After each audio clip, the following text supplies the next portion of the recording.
आप देख रहे हैं अब तक न्यूज़ चैनल। बात करते हैं हम आपका अब तक न्यूज़ के ऊपर।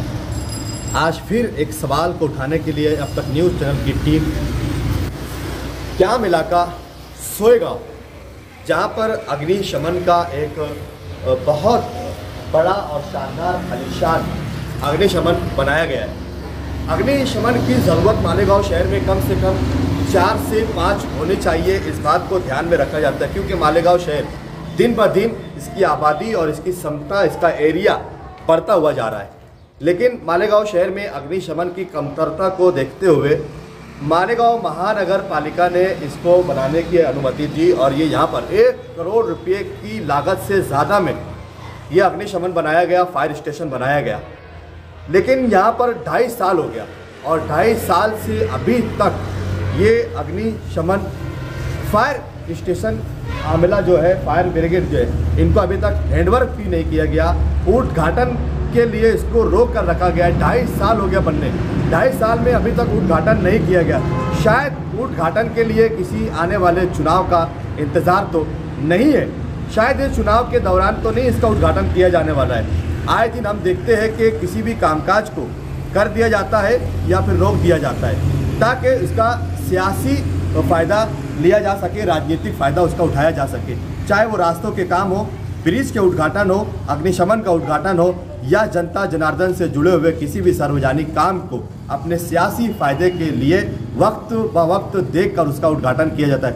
2.5 सालों से यह अग्निशमन इस इंतज़ार में है कि सोएगांव इलाके में होने वाली आगजनी की वारदातों को कैसे रोका जाए, इसको ध्यान में रखते हुए इसको बनाया गया। लेकिन आज तक इसका उद्घाटन नहीं किया गया। रमज़ानपुरा दयाना विभाग में आए दिन आग की वारदात होते रहती है। अरबों रुपये का, लाखों रुपये का, करोड़ों रुपये का नुकसान उद्योगपतियों का, सरमायादारों का होता है। हर कोई ये बात तो कहता है कि उस इलाके में भी एक अग्निशमन होना चाहिए, लेकिन जो लोग इस बात को कहते हैं उन्हीं की जिम्मेदारी है कि वो उसको बनाया जाए। लेकिन वो कहते ज़रूर है लेकिन अपनी जिम्मेदारियां निभाते नहीं है। यही हाल दरेगांव का है, वही हाल मालदा शिवार का है और वही हाल कैंप इलाका सेवगांव का है। इस बात को ध्यान में रखते हुए एक सामाजिक कार्यकर्ता पंकज जी पाटिल ये हमारे साथ में है और ये 6 महीने से इसका पाठ पुरावा कर रहे थे। आज इन्होंने इसी जगह पर आंदोलन करने का इशारा भी मालेगांव महानगर पालिका और फायर ब्रिगेड आमला को दिया था, लेकिन आज किसी वजह से, किस वजह से आंदोलन को पीछे लिया गया, क्यों आंदोलन टला गया और इसका उद्घाटन कब होगा, इस बात को लेकर हमारे साथ में है, उनसे बात करेंगे। क्या नाम है सर आपका? पंकज पाटील। पंकज पाटील, आपने आंदोलन का इशारा दिया था। मी गेल्या 6 महिन्यांपासून लेखी तोंडी पाठपुरावा करतो आहे आणि मालेगाव आणि कॅम्पचा परिसर सोयगाव हा खूप मोठा परिसर असल्याने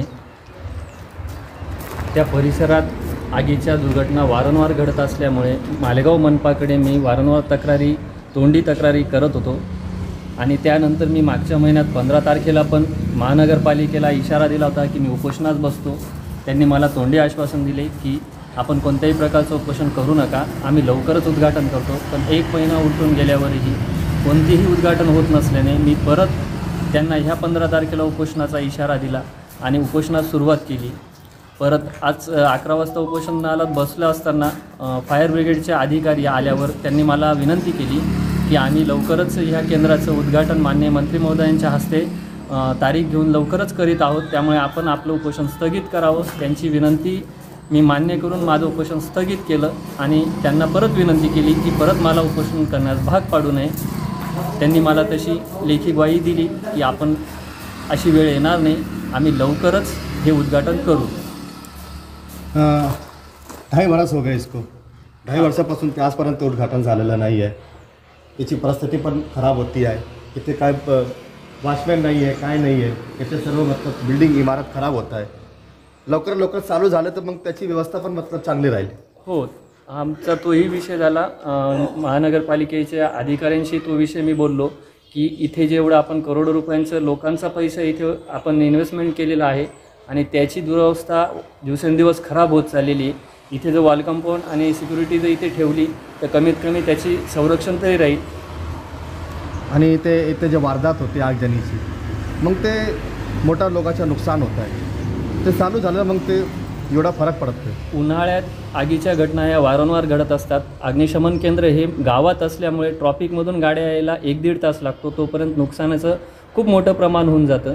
त्यामुळे आमची परत महानगरपालिकेला विनंती होती की ह्या उन्हाळ्याच्या अगोदर जर हे केंद्र आपण कार्यान्वित केलं तर जनतेच्या सोयीचं राहील. तो ये थे हमारे साथ में सामाजिक कार्यकर्ता जो किसी पक्ष या किसी पार्टी से इनका कोई भी संबंध नहीं है. ये चाहते हैं कि सिर्फ ये जो जनार्दन का पैसा, जनता का टैक्स का पैसा 1 करोड़ रुपए से ज़्यादा की लागत में इसको बनाया गया, लेकिन जनता के इस्तेमाल में नहीं आ रहा है. इस बात की चिंता करते हुए, इस बात की फिक्र करते हुए इन्होंने दखल दी और 6 महीने से इसका पाठ पुरावा कर क्या महानगर पालिका खुद इसका उद्घाटन नहीं कर सकती? क्या इस शहर के कमिश्नर इसका उद्घाटन नहीं कर सकते? क्या बिना उद्घाटन के इस जनता जनार्दन के इस्तेमाल में आने वाली 1 करोड़ रुपए से ज़्यादा की अग्निशमन को क्या स्टार्ट नहीं किया जा सकता? क्या इसे भी सियासत की भेंट चढ़ानी होगी? क्या इसको भी किसी बड़े हादसे का या फिर सेवगांव इलाके में कोई बड़ी आगजनी की वारदात के बाद तो इसको चालू नहीं किया जाएगा? क्या किसी दुर्घटना के बाद चालू किया जाएगा?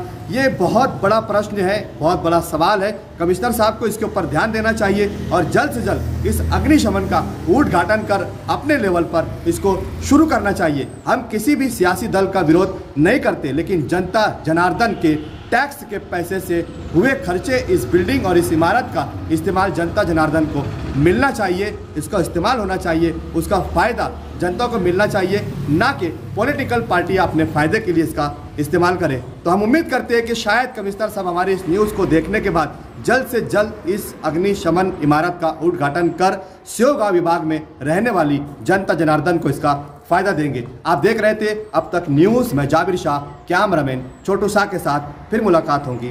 जय हिंद.